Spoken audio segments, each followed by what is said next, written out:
যা অনন্ত, অসীম, সীমাহীন। কাল থেকে মহাকালের দরজায় ঘণ্টার ধ্বনি ধ্বনিত হয়। সময়কে ঘণ্টা, মিনিট, সেকেন্ড দিয়ে বেঁধে রাখা যায় না। সময় নিজের ধারায় এগিয়ে যায়। ইঙ্গিত শুধু মূল্য নির্ধারণ করে এক এক সময় এক এক রূপে প্রকাশিত। পৃথিবী সৃষ্টি হওয়ার মুহূর্ত থেকে আজ অবধি সময় তার রূপান্তর ঘটাতে ঘটাতে বয়ে চলেছে। 60-এর দশকের সময় এক পরিবেশ পরিস্থিতির মধ্যে দিয়ে বয়ে গেছে।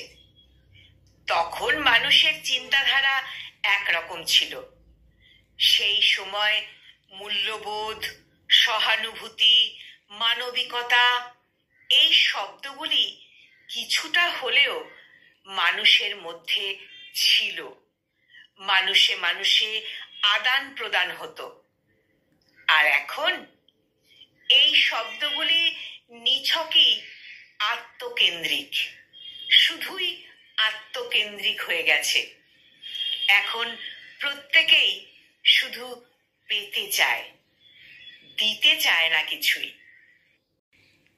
এই প্রতিবেদনটির কলমে শিখর আর কণ্ঠ প্রয়াসে আমি নিবেদিতা।